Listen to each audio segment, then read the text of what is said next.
Rahel Senn became a pianist because her parents wanted her to become a doctor, and she started to compose because she felt misunderstood in any of the 7 languages she has learned to talk. Now a young Steinway artist, she is hailed as a prodigy of the international music world. On the occasion of Rahel coming to Vietnam, we had a chance to sit down for a drink and get to know this young talented artist better. Hello Rahel, thanks for being on our show today. I know you have a very busy schedule, so thanks a lot for being here. Now, before talking about the reason why you're here in Vietnam this time, I would first like to know, how did you first find the passion for music? I think it's not that I chose music, it's that music chose me. And I think in life, things just happen. I mean, you can do your own decisions, but there is something called fate. And for me, the way I go now with music is definitely a thing that happened through faith. What is your general inspiration for composing music? The biggest inspiration for me is human beings in general, not musicians, and nature. I think I'm a person who observes a lot, who sucks in the impressions wherever I am. Music is being created there where impression needs an output. Impression is something that comes in. And when you're a person who is able to catch these impressions, you will have the urge to express yourself. So this is me as an artist. And there is where music. If you had to name one person who inspired you in making music and choosing music as your career path, who would that be? My teacher, Konstantin Lifshitz, he has formed me as a pianist, and he's always here. At my concerts, he's a very important person in my life. I wouldn't be where I am without him. He's one of the greatest pianists, a person who I admire a lot and who I'm very, very thankful to have him in my life and who has guided me into what I am today.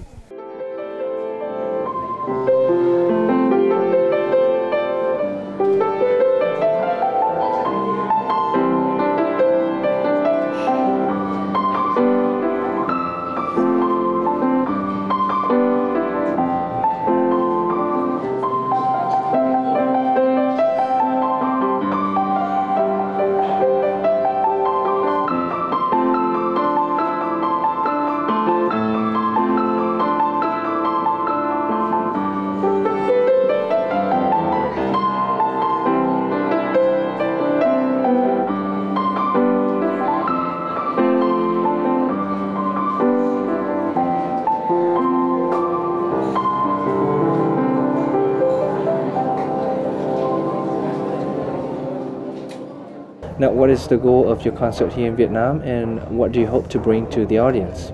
Look, as an artist, you cannot set goals. I'm not a footballer.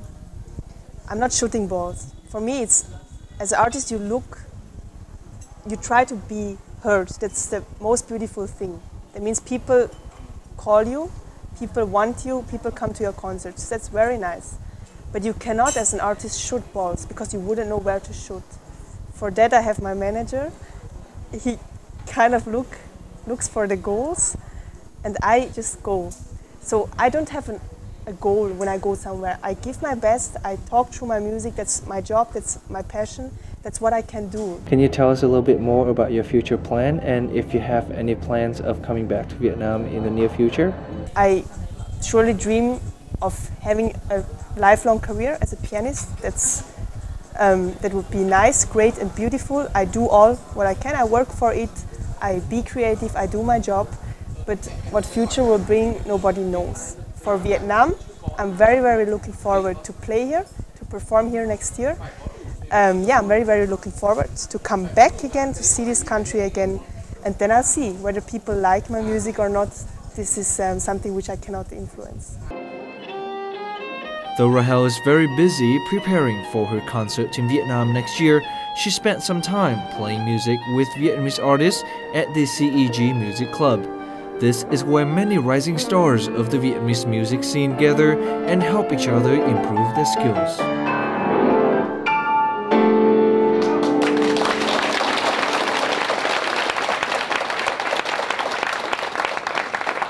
Cái tác phẩm mà cô mang đến cho chương trình Rahel's performance was very impressive. The music attracts the audience with an oriental feel. It's very good and the Vietnamese audience can also relate to it. I feel relaxed while listening to her music. Her performance was so charming, I could not take my eyes off of it from the beginning to the end. Rahel Senn's performance was well received, not only among the Vietnamese audience. Many Vietnamese artists attending also praised her skills. Like Rahel, I am also a composer and pianist. After watching her performance, I can feel that her music shows her dreams and ambitions. It brings love and compassion to the audience. Now, why did you choose Vietnam as the destination for your concert this time? Part of my Southeast Asia tour in 2013 will be Vietnam, and we're currently working on partners, sponsors and whatever, so we're in the organization time of my tour. I'm here for a month almost. It's a decision of my own to just stay in Vietnam, just to discover the country. I was in Sapa last week. I think it's a country where you have chances to explore in the time which you are longer here. So the work, my duties are actually done. I'm prepared for my concert next year. So it's more like I'm being a tourist now. What was the reason that made you stay longer here in Vietnam? It's a very nice country. I like it very much. It's a different part of Asia, and that's what impresses me on my tours through Asia, that every country is different. Vietnam is a country where a lot of things happen, and the longer you stay, the more things, the more details you can observe. And this is the fascinating thing, and I could spend longer time here. It's not a country that you've seen after a week. I mean, there are countries where you say, okay, 10 days, I can leave. I've seen. Vietnam is interesting. Can you tell us about your most memorable experience that you have had here in Vietnam so far? I'm always very impressed when I see what people are able to transport on a Vespa. It's like almost half a house, half a household. And that's always impressive, like you're on the road and you see, wow, what's coming next? That's a film for its own. I mean, you can sit at the roadside and you can see, okay, you're able to transport this and that. That's unique. You never see that in any other country. Well, thank you very much, Rahel, for being here with us. Thank you very much. I hope to see you soon in the near future, and not only in 2013, but also in the coming years as well. Thank you very much for being here on our show.